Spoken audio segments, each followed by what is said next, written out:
Hi everyone, this is Janae at Journal This Now, and I just wanted to do a short video to show you a little bit about how I do some of my shading techniques.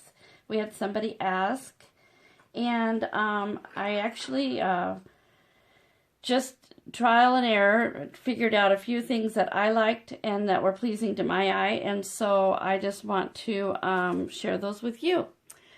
First of all, I'm going to feature this stencil, which I thought was going to be a very popular one. But Jennifer will kill me for saying this. I don't think we've sold any of them. So I'm going to show you what that can look like done up. So the first thing I'm going to do is I'm going to use this ribbon here.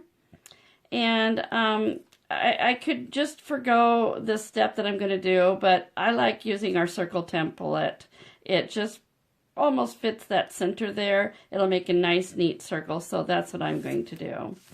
And I'm just going to I'm going to use my darkest orange. I've got about 4 shades of orange out, and I'm going to use just the darkest one, and that's basically all I do. And then I move my stencil away, and then I just start shading. The pencils I'm using are my Faber-Castell Polychromos, which I just adore. I'll be honest with you, I've never owned Prismacolor, so it's different. I won't be able to really give you a good comparison. I did a little bit of studying on which pencil to get because I was afraid of spending the money on these. But after watching a few videos and seeing a few other people do a comparison, I realized that this is about my favorite medium. I knew I was going to use them a lot. I knew I wanted it to be an enjoyable experience. So I went with these. They're oil-based, and the Prismacolor ones are wax.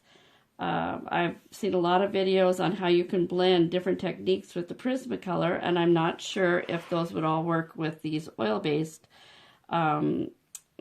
pencils, but I just like to do my blending by layering the color, and that is the one thing I like about these, is they layer really nice. So as you can see, I'm not really bearing down. If I want it a little darker, I just go back over it a little bit again. And that's all I do, is I just make a darker area around the outside. And here, I'll show you the 4 colors of yellow that I'm using. So basically, you could see that I've got 4 different shades, and that was that one that I used first. So now I'm just going to pick up my next darkest one, and I'm going to go right over where I was. And this time, I'm going to draw it a little bit further out to the middle. Darker, a little press down a little bit harder towards the edge, and then pull it a little bit further into that white area. And do that all the way around.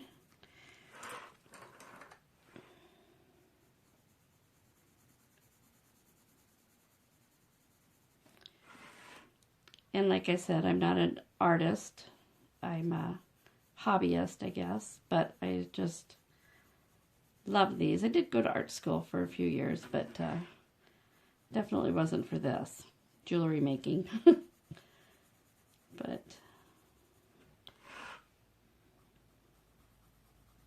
you pick up things over the years, and I'm old, so I've been around for a few years.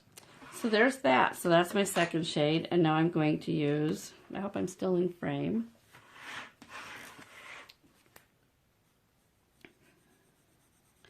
another pencil, just a little bit lighter shade, going back over where I put the first 2.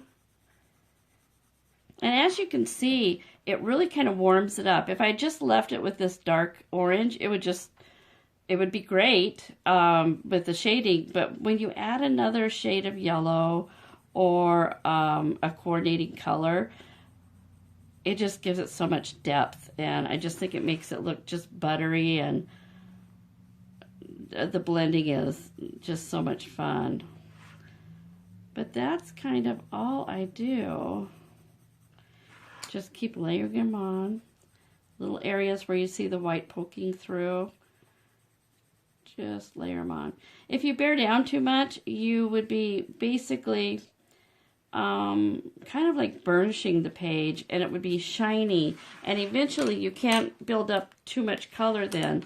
So I would just go over it lightly each time, and just build by adding light coats, if that makes sense.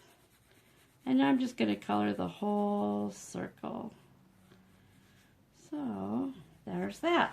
So that's going to be the middle of that. And now I'm going to take my stencil and I'm just going to line that up a little bit. And I'm just going to do blue, kind of like blue ribbon edge. And I'm just going to take my darkest blue. Once again, I have 4 shades of blue out.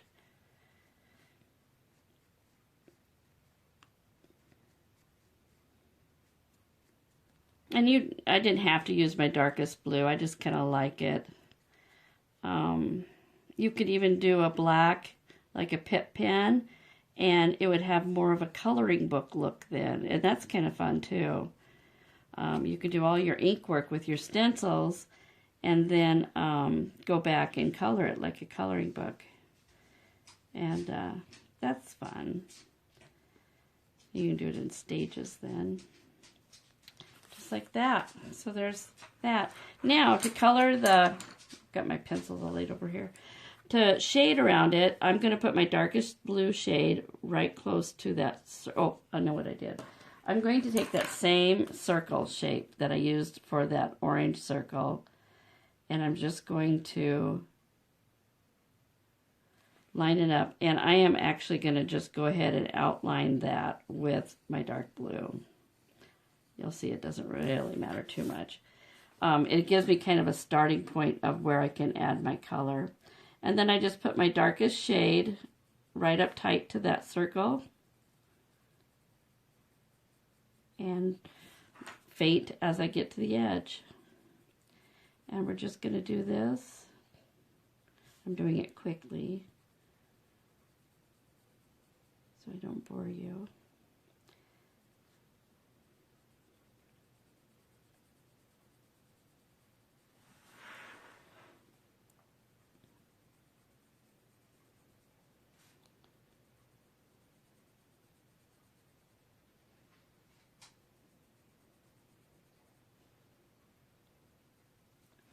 I won't go through and do them all just now while I'm on film, but I'll just show you my next step. So then I take my next shade of blue. I might only use 3 shades of blue on this. It's such a small area. And try and crisp up those lines a little bit. I always say that our stencils are fun, but I don't necessarily care for a stencil look. I like it to look, well, like the lines are connected. And so I'll show you when I put the little tails on this ribbon. Here, I think you get the idea. And then my lightest shade of blue over the whole thing.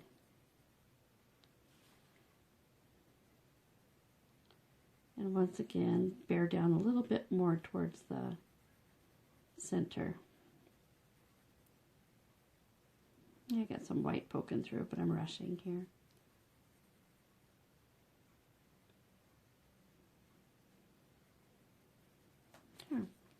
All right, I'm going to grab the stencil again. And I want to put these tails on, and I want to show you just what I mean about, they can go just about anywhere. I just want to have it not look like I have these gaps between on my drawing. I want to connect everything. So I just go ahead, and I'm in a planner, so of course we're going to have these page breaks. I ignore them. I don't think it really matters. It doesn't bother me at all. So I just drew the outline of the tail, ribbon tails, and then I'm just going to come back in, and with my eye, not even with a ruler, I'm just going to wing it.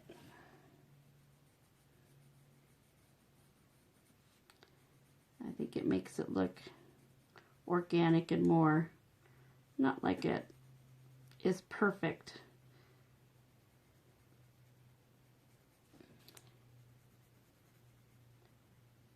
But like you drew it yourself.